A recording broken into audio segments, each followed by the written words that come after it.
얼마 전에 그 만수동에 만수산이라는 곳을 가봤습니다.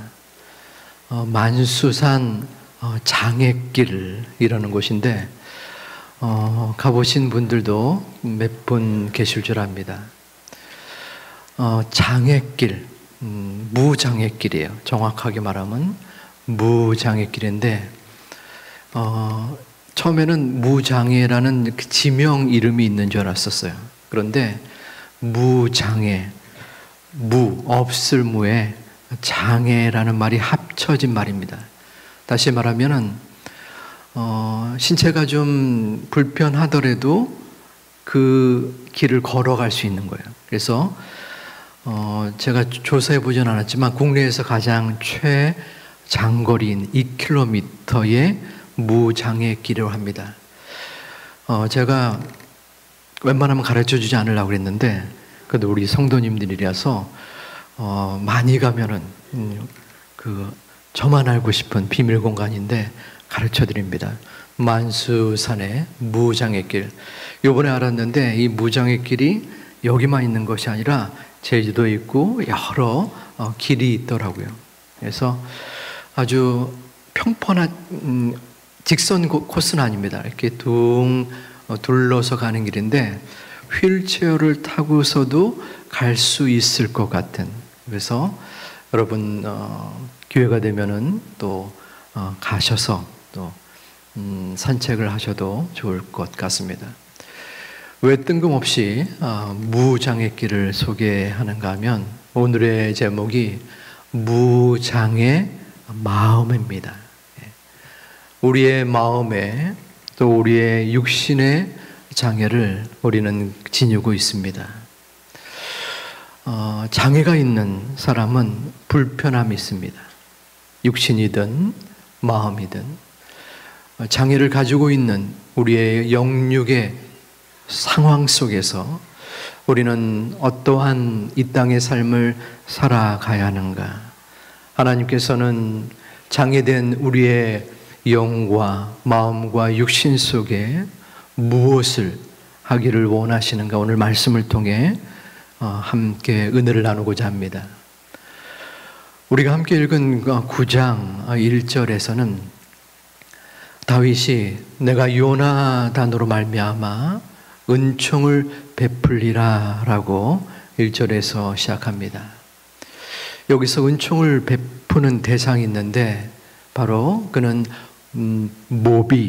무비보셋이었습니다. 이 무비보셋은 사울의 손자이면서 요나단의 아들입니다. 다윗은 이스라엘 왕이 되었습니다. 사울 왕에게 10여 년을 쫓긴 나머지 힘들고 어려운 순간을 거쳐서 왕이 되었어요. 주변의 국가들을 정복하면서 부강한 나라를 이루었습니다. 내부적으로는 선한 정치를 베풀었고 행정조직을 개편하면서 안정적인 정치를 이루었습니다. 그리고 이제 사울 왕의 남은 자 무비보셋을 챙기려 하는 것입니다. 사람들에게 물어보았습니다. 사울 왕과의 남은 자가 있느냐? 사람들은 시바라는 사울 왕의 신하를 대령합니다. 그는 개인적인 사울 왕의 신하는 아니었고 종은 아니었고 고위 관직에 있었던 사람이었습니다. 다윗이 시바에게 사울 왕의 남은 자가 있는지를 물어보았고 시바는 한 명 있습니다. 다리를 저는 무비보셋입니다 라고 대답을 합니다. 다윗은 그를 데려오라 이야기하였고 무비보셋은 다윗 왕 앞에 엎드려 절하는 모습이 오늘의 본문의 내용입니다. 이 무비보셋은 어릴 때에 왕궁에 있긴 했습니다. 하지만 할아버지였던 사울 왕이 몰락하면서 시골로 피신을 했었던 것이에요. 그리고 숨어 죽은 듯이 지낼 수밖에 없었습니다. 왜냐하면 지금 다윗의 시대인 것이잖아요. 다윗은 최고의 절대 군주였습니다. 그 다윗을 10여 년 동안 죽이려고 쫓았던 사람이 바로 할아버지인 것이에요. 우리나라 옛날의 왕조도 그랬지만 반역 죄인을 어떻게 처벌했는지 여러분도 알 것입니다. 사약을 먹여서 죽임을 당하기도 하고 또 이스라엘 형장에서 또 사형을 시키기도 합니다. 최소한 멀리 지방으로 쫓아내는 그러한 어려움을 겪게 만듭니다. 그런데 지금 이 무비보셋의 신세가 그러한 것입니다. 다윗 왕을 죽이려 했던 그 왕가의 손자인 것이에요. 그런데 다윗이 자신을 부른 것입니다. 얼마나 두려워 떨었겠습니까? 하지만 다윗은 6절 말씀에 무비보셋이여라고 이름을 부릅니다. 당시 히브리 관습으로는 이름을 부른다는 것은 그 사람에 대한 호의인 동시에 그 실체를 인정한다는 의미가 담겨져 있습니다. 친근감을 표현한 것이지요. 하지만 이 무비보셋은 다윗의 친근함과 반대로 주여 당신의 종이 여기 있습니다 라고 여전히 두려워합니다. 하지만 다윗은 7절 말씀에 그 무비보셋에게 이렇게 말합니다. 무서워하지 말라. 내가 반드시 내 아버지 요나단으로 말미암아 내게 은총을 베풀리라. 내가 내 할아버지 사울의 모든 밭을 다 내게 도로 주겠고 또 너는 항상 내 상에서 떡을 먹을지니라. 무서워하지 말아라. 두려워 떨고 있는 무비보셋에게 다윗은 세 가지의 은혜를 베풉니다. 첫 번째는 은총을 베푸는데 반드시 베푼다라고 확인을 해줘요. 야, 그냥 스쳐 지나가듯이 내가 은총을 베풀게 라는 것이 아니라 일부러 그를 왕궁에 데리고 와서 이름을 부르면서 반드시 너에게 은총을 베풀어 주겠다. 그리고 두 번째로는 할아버지 사울의 모든 밭을 다시 너에게 주겠다. 사울도 최고의 절대 군주였습니다. 그가 가진 밭이 얼마나 있겠습니까? 사형을 시킴을 당해도 말할 수 없는 그러한 위치의 상황이었는데 할아버지가 가졌던 수많은 재산을 그에게 자신에게 준다는 것입니다. 세 번째 아주 특별한 은총이 있었죠. 항상 내 상에서 함께 떡을 먹을 수 있는 특권입니다. 이거는 얼핏 머릿속으로 떠올려 봐도 말이 안 되는 것이죠. 원수의 집안, 반역죄를 지은 그러한 가문에서 함께 왕과 함께 음식을 먹게 한다는 것입니다. 물론 다윗은 요나단에게 받은 은혜가 있었습니다. 요나단이 사울에게서 자신을 구해 주었고 또한 그 요나단의 가문에 다윗 내가 왕이 됐을 때에 선을 베풀 것이다라는 약속을 했었어요. 그 약속을 실행한 것입니다. 하지만 다윗이 그 약속을 지킬 의무는 없었습니다. 그럼에도 불구하고 다윗은 선한 마음으로 인격적으로 무비보셋을 챙기는 것입니다. 같이 밥을 먹자라는 것은 단순한 것이 아니었습니다. 그 가족의 일원으로 무비보셋을 인정한다는 것입니다. 그리고 그 식탁, 당시의 식탁은 민감한 정치 현안을 함께 다루는 중요한 장소였기 때문에 이 무비보셋을 정치에 참여시키겠다는 의지를 보여주기도 하는 것입니다. 이러한 다윗의 은혜에 무비보셋은 너무나 깜짝 놀랄 수밖에 없죠. 감사와 감격 속에 사로잡히게 됩니다. 그래서 본문 8절에서 이 같은 고백을 합니다. 그가 절하여 이르되 이 종이 무엇이기에 왕께서 죽은 개 같은 나를 돌아보시나이까 하니라. 우리 함께 봉독해 보겠습니다. 그가 절하여 이르되 이 종이 무엇이기에 왕께서 죽은 개 같은 나를 돌아보시나이까 하니라. 아멘. 무비보셋의 고백이자 감사 혹은 아직까지 남아있는 의문일 수도 있겠습니다. 어찌 죽은 개 같은 나를 이처럼 은혜로 베푸시나이까. 이 죽은 개 같은 나라는 표현은 당시의 절대자의 존재 앞에서 무가치한 나를 표현하는 히브리의 관습이었습니다.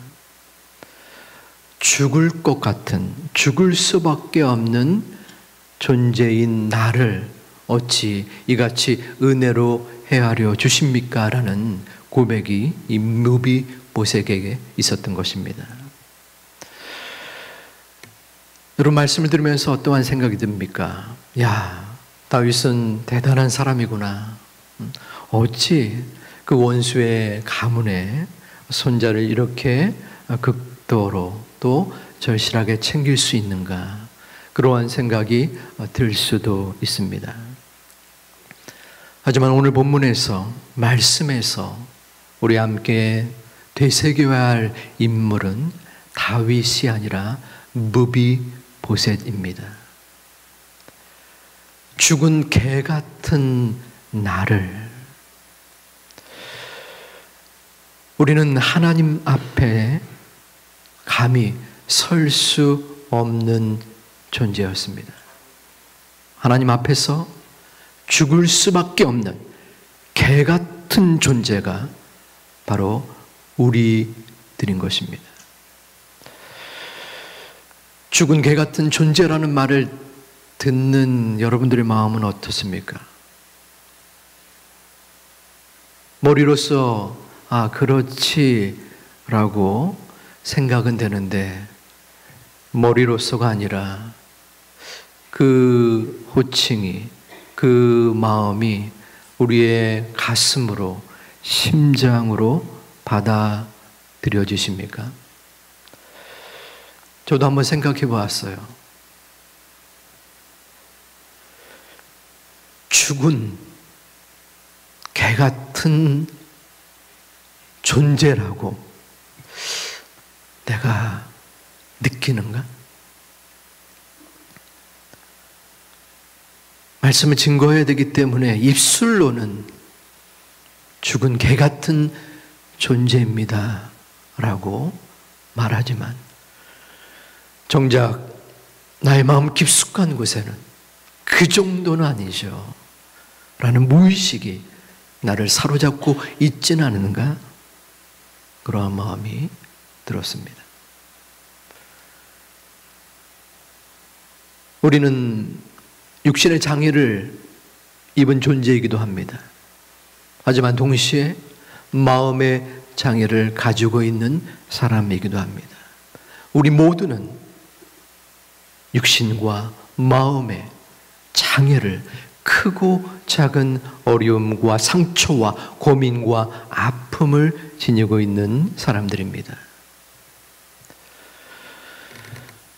오래전에 송명희라는 시인이 있었습니다. 요즘 젊은 세대들은 잘 모를 수 있을 것 같아요. 라떼는 말이지 라는 말이기도 한데요. 이 시인은 태어나면서 의사의 부주의로 의사가 집게를 뇌에 건드렸다고 합니다. 그래서 소뇌에 어려움을 겪어서 뇌성마비로 태어난 사람입니다. 아버님은 술과 담배로 찌들어 살았고, 또 어머니는 몸이 약해서 어린 시절부터 쌀뜨물로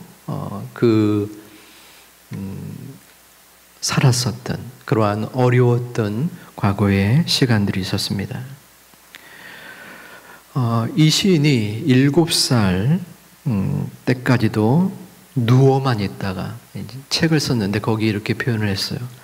나는 7살까지도 누워만 있다가 업으면, 업었겠죠. 사람이 업으면 머리가 등 뒤로 꼬꾸라져서 허리가 빠지고 목이 꺾일 듯한 고통을 느꼈다라고 합니다. 이 시인을 어머니는 업고서 안수기도로 많이 다녔다고 합니다. 그리고 침 맞는 곳에 가서 침을 팔과 다리, 머리에 맞기도 하고 또 그녀는 자지러지게 울기도 했습니다. 그때의 고통을 지금까지도 어른이 되어서까지도 기억할 수 있는 것은 너무나 큰 고통이었기 때문이라고 합니다. 송명희 씨는 10살이 넘어서 가면서 의식이 있었겠죠. 자신의 상황에 대한 인식이 있으면서 어머니를 원망하고 또 하나님을 원망하였습니다. 어머니에게 이런 말을 했다고 합니다. 엄마는 유산도 잘하면서 왜 나는 이렇게 낳았어? 아마도 어머니가 유산을 했던 경험이 있었는지 자신의 처지를 비하하면서 좌절의 이야기도 했다는 것입니다. 어머니가 미웠고 하나님의 원망스러웠던 그는 교회에 가서 강대상 밑에 들어가면서 하나님 제발 저를 만나주세요. 제발 저를 만나주세요. 저의 모든 걸 드릴게요 라고 기도를 드렸습니다. 그때에 17살이 되던 10월 어느 저녁 부흥회에 참석을 했다가 송명희 씨는 자기가 죄인 것을 깨닫고 하나님을 만나고 울기 시작하였습니다. 하나님, 제가 죄인입니다. 그때부터 그는 아버지 하나님을 부르며 통곡하기 시작했습니다. 그 후부터 하나님을 만난 그 기쁨과 소망 속에서 또 시를 쓰고 복음성가를 만들고 그러한 삶을 살다가 20살이 되면서 또다시 좌절과 어려움의 시간을 가졌습니다. 나는 무익한 종입니다. 나를 왜 이렇게 만드셨나요? 봉사도 전도도 아무것도 할 수 없는 나는 도대체 무엇에 쓸 수 있나요? 그때 주님은 이러한 이야기를, 말씀을 주었다고 합니다. 내가 너를 이렇게 만들지 않았다면 네가 나를 믿었겠느냐? 너는 지금 기도로 나를 기쁘게 하고 있다. 내가 너를 반드시 들어 쓰리라. 내가 너에게 많은 사람을 주리라 라는 마음의 음성을 들었다고 합니다. 송명희 씨는 또 다른 시를 하나님께로부터 쓰거라 하는 말씀을 받고 시를 쓰기 시작했습니다. 나 가진 재물 없으나, 나 남이 가진 지식 없으나, 나 남에게 있는 건강 있지 않으나, 나 남이 없는 것 있으니, 나 남이 못 본 것을 보았고, 나 남이 듣지 못한 음성 들었고, 나 남이 받지 못한 사랑받았고, 나 남이 모르는 것 깨달았네. 공평하신 하나님이. 그런데 이 공평하신 하나님이라는 그 시를 쓰다가 도저히 쓸 수가 없었다고 합니다. 하나님, 저 못 쓰겠어요. 도저히 공평해 보이지가 않아요. 내게는 아무것도 없잖아요. 당연히 그럴 수 있었을 듯합니다. 태어나면서부터 뇌성마비로 몸을 가눌 수도 없는 존재였던 그녀가 하나님의 은혜를 받아서 이 시를 쓰고 있긴 하지만 어떻게 공평하다라는 마음이 들었겠습니까? 그때 또 하나님께서 이 표현대로라면 화를 내시면서 말씀하셨다고 합니다. 시키는 대로 공평하신 하나님이라고 써라. 그래서 공평하신 하나님이 남이 가진 것 나 없지만 공평하신 하나님이 남이 없는 것 갖게 하셨네. 이 시를 완성했다고 합니다. 그 후에 시간이 지나서 많은 이들에게 복음을 전하고 또 간증 집회를 다니면서 당시에 그를 아끼는 주변의 목사님과 또한 지인들이 미국에 가서 치료를 받을 수 있겠다라고 제안을 했다고 합니다. 그때 그녀가 잠시 생각하더니 이러한 이야기를 했대요. 주님이 만들어 놓으신 이대로 그냥 살겠어요. 나는 이대로가 좋아요. 이 시간에 공평하신 하나님, 공평하지 못한 상황과 또 마음을 가질 수 있었던 이 송명희 씨가 지었던 공평하신 하나님의 찬양을 우리 마음으로 함께 불러보기를 소망합니다.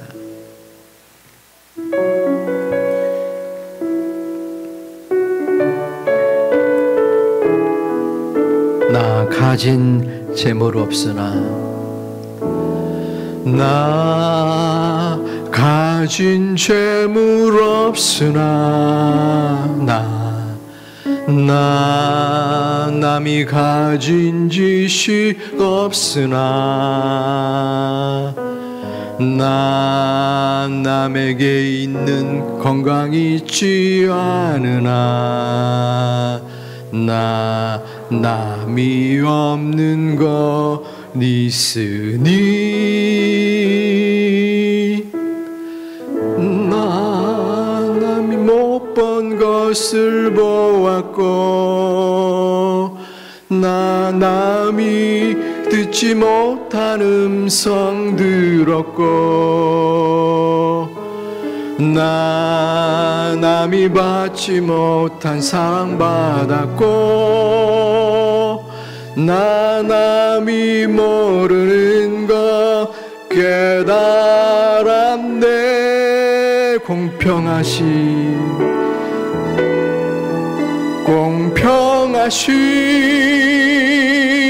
하나님이 나 남이 가진 건 나 없지만 공평하신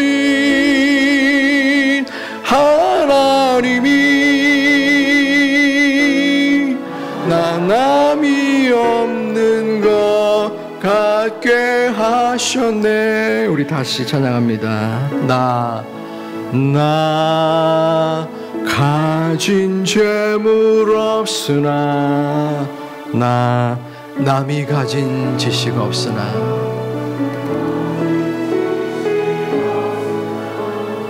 나 남에게 있는 건강이 있지 않으나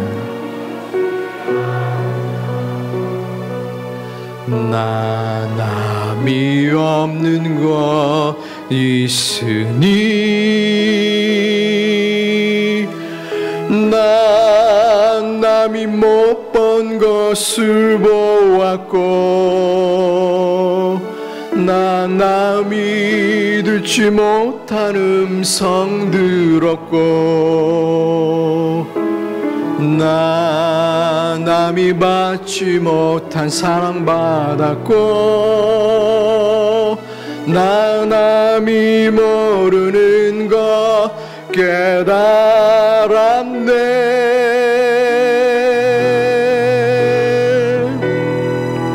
공평하신 하나님이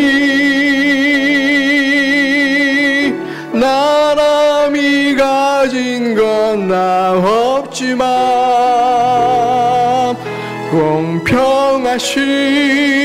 공평하신 하나님이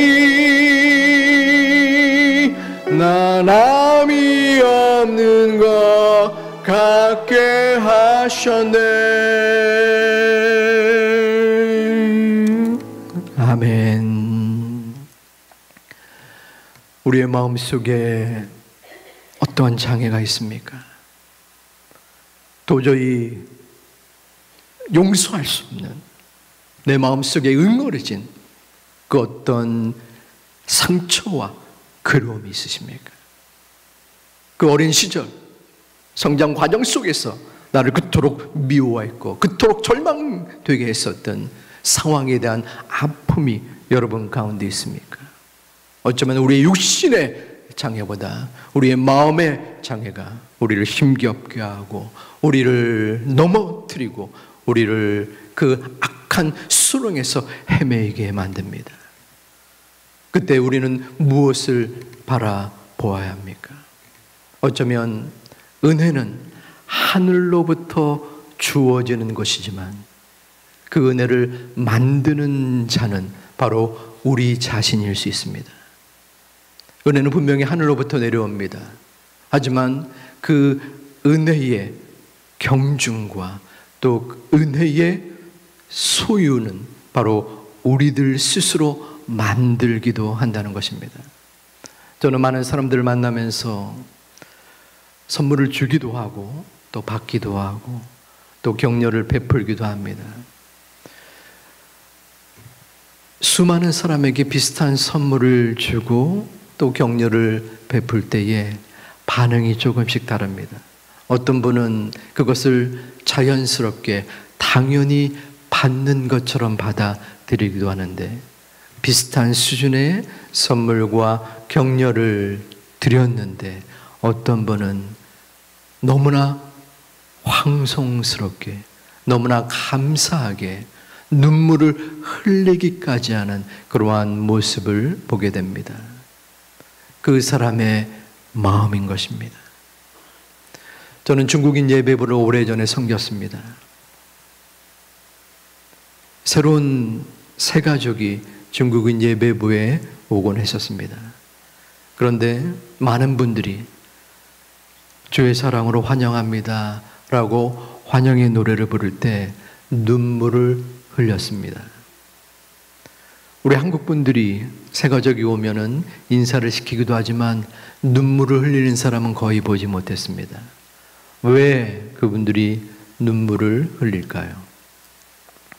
그분들의 상황이 어렵기 때문입니다. 불법 체류자들이 많은 거예요. 쫓기면서 언제 이 땅에서 쫓겨날지 모르는 불안감 속에서 또한 한국 사장님과 사람들로부터 멸시당하는 상황 속에 있다가 교회로 왔는데 자신을 환영해 주는 것이에요. 자신을 맞아주고 또한 좋은 얘기를 해주고 사랑으로 이끌어주는 모습에 눈물이 흐르는 것입니다. 여러분의 마음은 어떻습니까? 하나님의 은혜, 복음, 십자가를 우리들은 이미 맞이하였고 경험하였고 지금 이 순간도 그 은혜 때문에 살아가고 있습니다. 어쩌면 당연하게 나는 엄마 뱃속에서부터 교회를 다녔고 10년, 20년, 수십 년 신앙생활을 했고 교회 수많은 봉사를 했고 직분자로서 이만큼 주의 전에서 행하였기에 우리는 자연스럽게 당연하게 그 하나님의 은혜를 맞이하고 받아들이고 있지는 않습니까? 과연 우리는 지금 여러분 한 분 한 분은 내가 죽은 개 같은 존재라는 생각을 얼마나 어느 정도 지니고 있습니까? 우리는 하나님 앞에서 죽은 개 같은 존재일 수밖에 없습니다. 하나님의 은총이 아니었다면, 예수 그리스도의 십자가가 아니었다면 우리는 한 명도, 한순간도 생명으로 거듭날 수 없는 폐악 무도한 죄인의 신분이라는 것입니다. 그러기에 우리는 다시 한번 그 은혜의 보좌 앞에 나아가야 합니다. 무비보셋이 죽은 개 같은 나를 이끌어줬던 다윗, 그리고 다윗을 통하여 하나님의 은혜를 베풀어 주었던 그 은혜를 깨달았고 받아들였기 때문에 그는 더 이상 자신이 가진 장애에서 머물러 있지 않았습니다. 그는 하나님의 은혜 속에서 거듭난 것입니다. 성명희 씨가 바로 하나님을 만났기 때문에 여전히 그 마음속에는 고통과 좌절과 장애가 있었지만 더 이상 그에게는 그 장애가 자신을 괴롭히지 못했습니다. 그 삶 속에서 기쁨이 있었고 감사가 있었고 그 가운데 은혜가 있었습니다. 우리는 모두가 장애인입니다. 예비 장애인이요, 우리의 마음속에는 장애를 지니고 있습니다. 지금 이 순간도 우리의 마음속에는 삐뚤어진 마음, 막혀진 마음, 왜곡된 심령, 사람들을 괴롭히고 사람들을 미워하고 도저히 겉으로는 드러나지 않지만 남들이 알면 부끄러울 만한 그러한 왜곡되고 장애된 마음의 심령을 우리 모두는 지니고 있습니다. 우리는 그것을 어떻게 해야 할까요? 은혜 밖에는 없습니다. 무비보셋을 만나 주셨던 하나님의 은혜가 우리 가운데 들어가야 합니다. 이 순간도, 이 예배를 드리고 있는 이 순간, 영상으로 예배를 드리고 있는 이 순간도 아직까지 내 마음에 괴로움과 고통과 눈물 속에 있는 우리의 장애가 있습니다. 무비보셋과 같은 죽을 수밖에 없는, 도저히 내가 하나님의 은혜가 아니면 살아날 수 없는 나를 이끌어줬던 그 하나님의 은혜를 소망하는 그 무비보셋의 마음이 우리 가운데 있습니다. 우리는 기도해야 합니다. 아버지 하나님, 저를 불쌍히 여겨 주시옵소서. 죽은 개 같은 나를 주님 불쌍히 여기사 내 마음속에 이 장애를, 머물고 있는 이 장애를 주님께서 치유해 주시고 회복시켜 주시옵소서. 내 마음속에 아픔과 괴로움을 주님 불쌍히 여겨주시사 하나님의 은혜로 다시 한번 회복되는 은혜가 있게 하여 주시옵소서. 내 마음속에 미움이, 저 사람을 미워하는, 내 가족을 미워하는 이 슬프고 괴로운 이 심령을 하나님이 만져주시사 오직 하나님의 성령으로 함께하여 주시고 다시 한번 일으켜 세워질 수 있는 은총이 있게 하여 주시옵소서. 주님 앞에 기도하고 간구하고 그리하다가 하나님의 은혜를 경험하고 체험하는 하나님의 자녀가 되시기를 주님의 이름으로 축원드립니다. 우리는 은혜로밖에는 살 수 없는 존재입니다. 이 가운데 내가 그래도 믿음으로 살았기에, 신앙으로 살았기에 이만큼의 모습을 이루었다라고 생각하면 감사의 조건이기도 하지만 교만의 마음일 수 있습니다. 지금 이 순간도 우리는 은혜로 살아가는 자들입니다. 죽은 개 같은 우리를, 썩어 문드러져서 무너질 수밖에 없는 우리를 이 금요 성령 대망 기도에 나오게 하셔서 기독케 하시고 하나님의 말씀을 듣고 찬양케 하셨으니 아버지 하나님, 내 마음의 장애를 물리칠 수 있는 하나님의 은혜가 있게 하여 주시옵소서. 그 장애, 앞에서 우리는 다시 한번 일어서는 것입니다. 하나님의 은혜로 다시 회복되어 지는 것입니다. 하나님께서 우리를 그 대표자로 이곳에 불러주셨습니다. 우리를 기도하는 용사로, 동역자로 불러주셨습니다. 아버지 하나님, 이 기도하는 이 자리가 나의 장애의 마음과 심령을 무장애로 바꿀 수 있는 소중한 기도의 자리가 되기를 소망하는 하나님의 권속들 되시기를 축원드립니다.